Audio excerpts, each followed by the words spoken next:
ഞാനും അച്ഛനും രാത്രി 9:30 ഷോപ്പ് അടിച്ച് ഒപ്പരയും വരിക.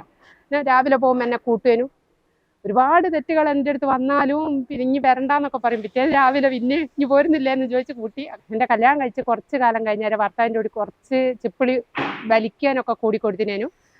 പിന്നെ നല്ല ബുദ്ധിമുട്ട് 3 പെൺകുട്ടികളെയും കൊണ്ട് പോകാനാത്തൊരു സാഹചര്യം വന്നപ്പോൾ പീസ് വർക്ക് എടുത്തിട്ടൊക്കെ നല്ലോണം പൈസയ്ക്ക് പിന്നെ 9/6 കഷ്ണം എന്ന് പറഞ്ഞാൽ ഒരു ബീമിൻ്റെ വലിപ്പമുള്ള കഷ്ണം അത് ലെവലടിച്ച് ഞാൻ കൊടുക്കലുണ്ടേനു. അത്രേ 300-350 കൂവി മരം ഇട്ടിട്ട് ഇന്ന് ഉച്ചയ്ക്ക് ശേഷം ഇട്ടിട്ട് ഇന്ന് കൊടുക്കാൻ പറ്റുമോ എന്ന് ചോദിച്ചാൽ ഞാൻ ഒരിക്കലും ഇല്ല എന്ന് പറയലില്ലേനു.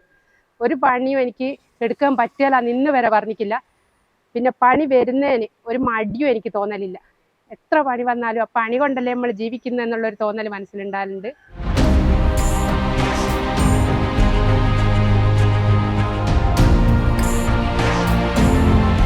എൻ്റെ പെൺകുട്ടികളെ മറ്റൊരാളെ അടുത്ത് പോയിട്ട് കൈ നീട്ടിയിട്ട് ജീവിക്കാനുള്ള ഒരു സാഹചര്യം ഉണ്ടായിരുന്നെന്ന് എനിക്ക് ഭയങ്കര ആഗ്രഹമായിരുന്നു. 3 പെണ്ണുള്ളതുകൊണ്ട് എല്ലാവരും ഒരു 3 പെണ്ണല്ലേ എന്നുള്ളൊരു ഭാവമുണ്ട്.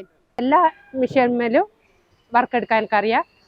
അത്യാവശ്യം ഉളി കൊണ്ട് പണിയെടുക്കാനും ഇപ്പം ഇവിടെ വന്നതിന് ശേഷം തീരെ മിഷനറി തന്നെ ആയതുകൊണ്ട് അത് തീരെ ഒഴിവായി കളഞ്ഞ്. നല്ല അപകടം വരാനുള്ള സാധ്യത കയ്യൊക്കെ അറ്റു പോകുകയെന്നേ പോവും. അതുകൊണ്ട് തന്നെ എല്ലാവരും കുടുംബത്തിൽ നിന്ന് ഇങ്ങനെ പറയാനും പെണ്ണായി ഇനി ഇറങ്ങരുത് ഈ പണിക്കിന്ന്.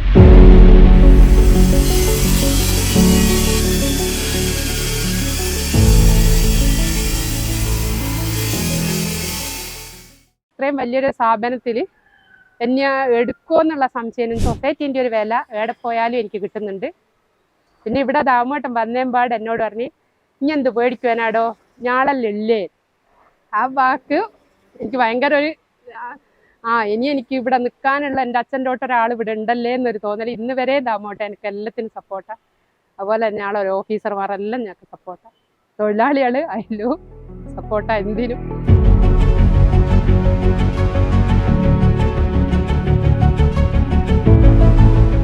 പിന്നെ ഞാൻ ടി പി രാമേശ്വരൻ മന്ത്രിയാണ് എൻ്റെ നാട്ടുകാരനും അയാളെടുത്ത് ചെന്ന് പറഞ്ഞു ഇങ്ങനെ ഇങ്ങനെ ഒരു പണി അറിയാം. ആരും വിശ്വസിക്കുന്നില്ല ഞാനിങ്ങനെ ഒരു പണി എടുക്കുമെന്ന് പറഞ്ഞു നോക്കുമ്പോൾ അയാൾ എന്നോട് പറഞ്ഞ് ഞാൻ തൊഴിൽ മന്ത്രിയായിട്ട് ഒരുപാട് കൊല്ലമായി, ഇങ്ങനെ ഒരു ഫീൽഡിൽ ഒരാളെ ഞാൻ കണ്ടിട്ടില്ല.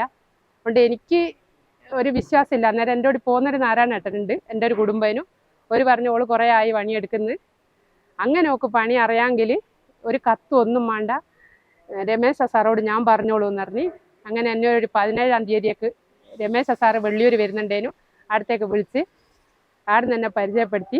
അന്നേരം മന്ത്രീൻ്റെ പി ആയ മുഹമ്മദ് ഖാറിനെ ഞാക്കിത് അറിഞ്ഞൂടെ ഇവർക്ക് പണി അറിയാമോന്ന്. അതുകൊണ്ട് അന്നേരം ഞാൻ മുഹമ്മദ് ഖാനോട് പറഞ്ഞ മറുപടി എനിക്ക് പണി എന്നെ എടുത്താൽ മതി, സൊസൈറ്റിയിൽ എന്നെ എടുത്താൽ മതി, പണി അറിഞ്ഞൂടെ എന്നെ ഒഴിവായിക്കോട്ടെ, അതിലെനിക്ക് സങ്കടമില്ല.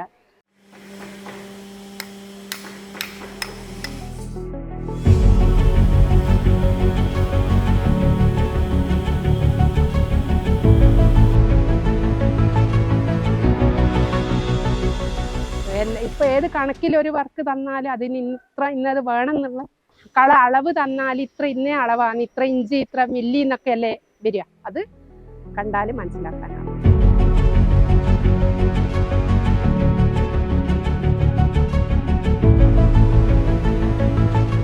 ഇവിടുത്തെ സേഫ്റ്റി എല്ലാം കൊണ്ടും നല്ലതാണ്.